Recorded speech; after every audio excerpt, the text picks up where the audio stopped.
Oi, crianças! Tudo bem com vocês? Animados para mais uma revisão?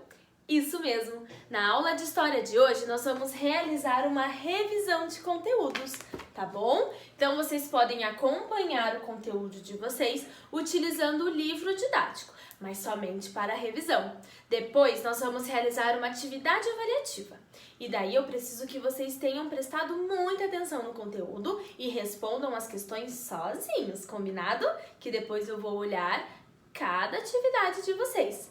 Então, meus amores, prestem bastante atenção na revisão, anotem o que for preciso anotar, tá bom? E respondam com bastante capricho. Vamos iniciar a nossa revisão de história parte 1, meus amores. Então vamos lá com bastante atenção.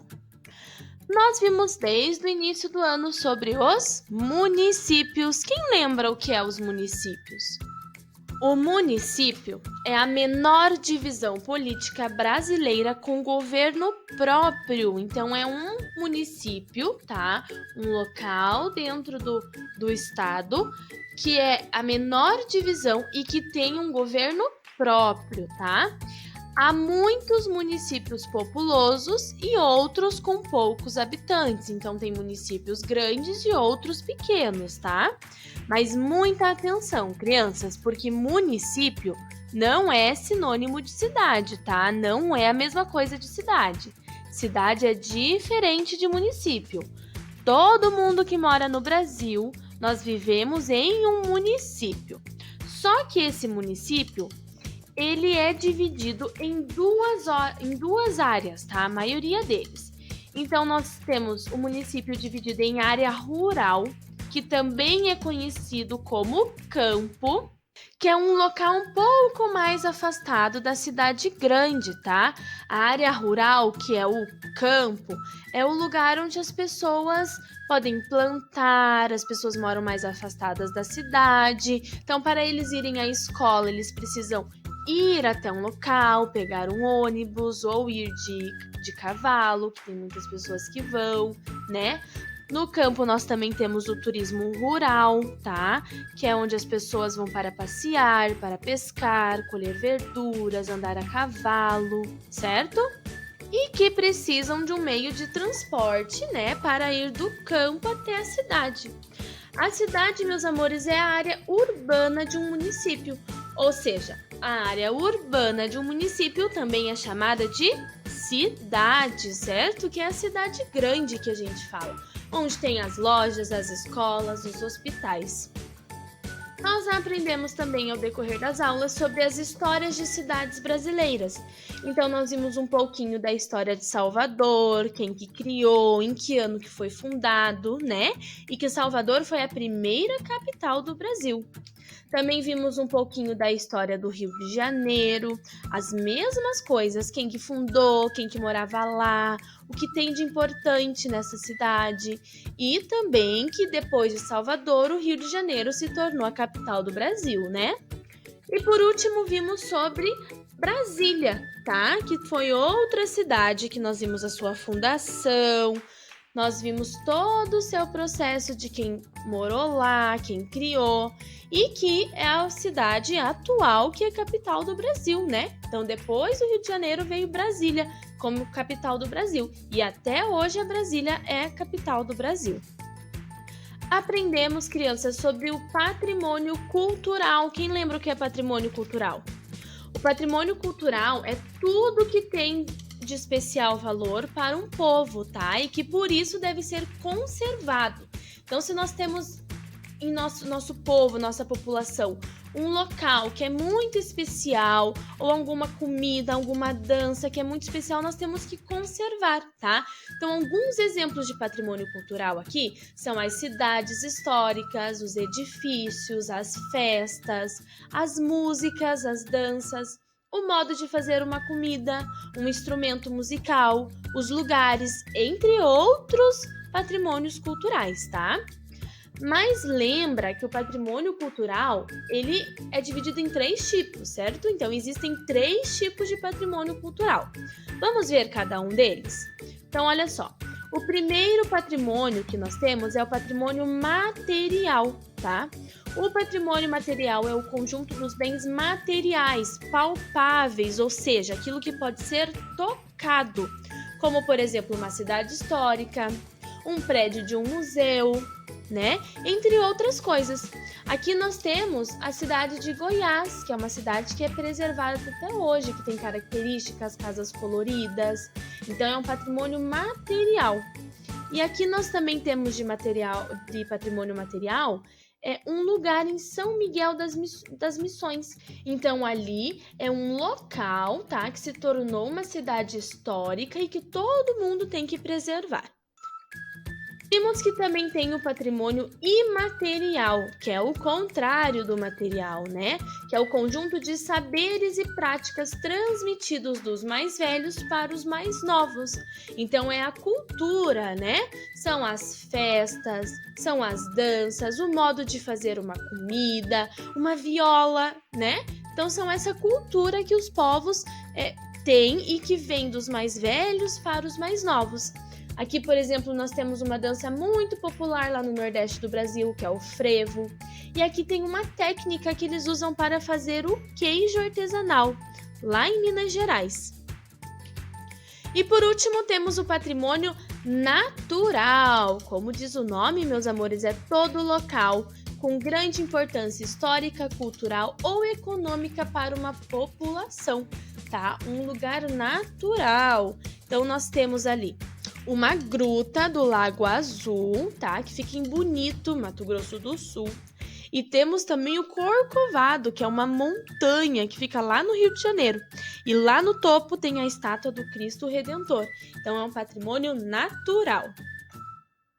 Aprendemos também sobre os marcos históricos. Quem lembra o que é um marco histórico? O marco histórico, crianças, é o nome que se dá a uma construção, um lugar ou um objeto com grande importância na história de um povo.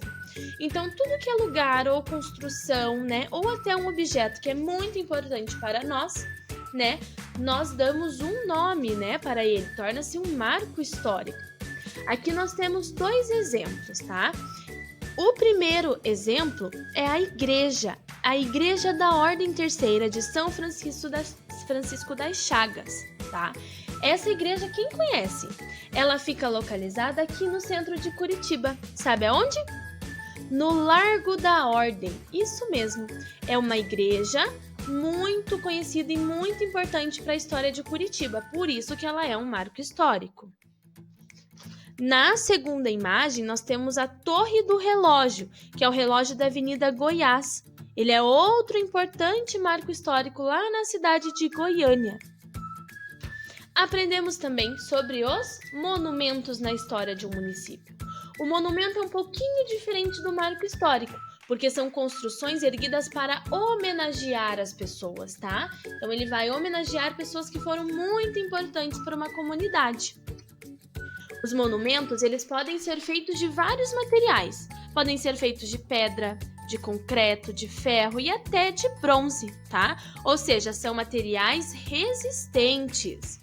Mas vocês lembram por que tem que ser esses materiais resistentes?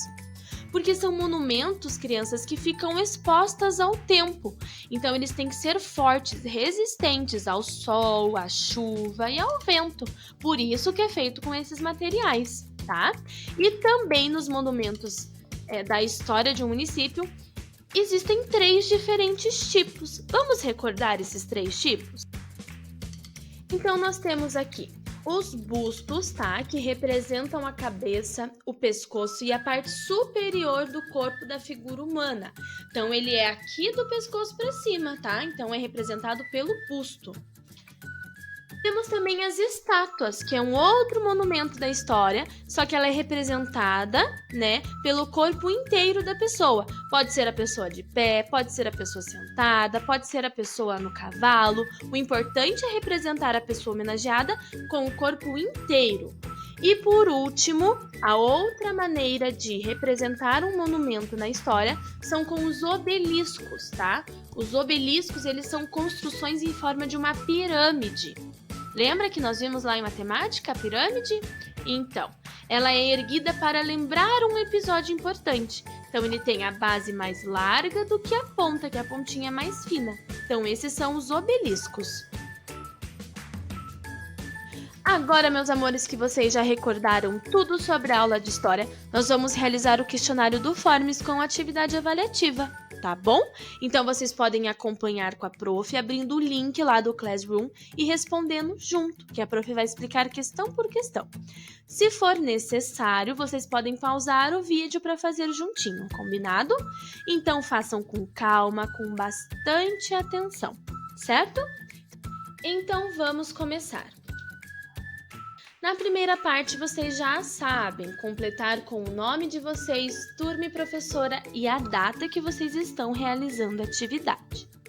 Exercício número 1. Patrimônio cultural é tudo que tem de especial valor para um povo e que, por isso, deve ser conservado. Assinale as alternativas verdadeiras sobre patrimônios culturais. Então, vocês vão marcar aquilo que está correto, aquilo que é verdadeiro. Então, nós temos lá escrito primeiro: o conjunto de bens materiais palpáveis, como uma cidade histórica e o prédio de um museu, é chamado de patrimônio imaterial. Certo ou errado? Patrimônio natural é todo local com grande importância histórica, cultural e econômica para uma população, como, por exemplo, as Cataratas do Iguaçu. Certo ou errado? Depois existem 3 tipos de patrimônio cultural: o material, imaterial e o natural. Certo ou errado também? Vão assinalar somente as alternativas verdadeiras, tá bom? E por último, o conjunto de saberes e práticas transmitidos dos mais velhos para os mais novos é chamado de patrimônio imaterial. Exercício número 2. O que é um monumento histórico? Então, vocês vão assinalar o que é um monumento histórico, tá bom? Então, primeiro nós temos lá: é o nome que se dá a uma construção, lugar ou objeto com grande importância na história de um povo. São ruas com nomes importantes. São construções erguidas para homenagear pessoas que foram consideradas importantes para uma comunidade. Ou são edifícios que guardam a memória do lugar onde estão. Exercício número 3.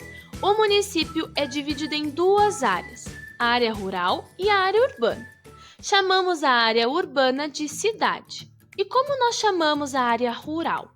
Avenida, cidade, indústria, campo ou árvores? Vão assinalar a resposta. Exercício número 4.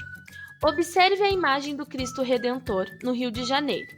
Essa imagem é um patrimônio material, imaterial ou natural? Vai assinalar a alternativa correta, ok? E por último, o exercício número 5. Aprendemos que os monumentos históricos podem ser construídos com pedras, concretos, ferro e bronze, ou seja, materiais resistentes. Sabendo de tudo que aprendemos nas aulas, por que você considera importante a utilização desses materiais na construção dos monumentos históricos? Então, vocês vão escrever a opinião de vocês, por que vocês acham importante, certo? Quando vocês terminarem as atividades, meus amores, revisem todo o formulário para ver se não esqueceu nenhuma atividade e se vocês assinalaram todos, ok? E não esqueçam de clicar em enviar para a prof poder receber o formulário. Então, boa aula, meus amores! Façam com calma, com capricho e qualquer coisa a prof está à disposição para ajudar vocês. Beijinhos, meus amores, e até semana que vem!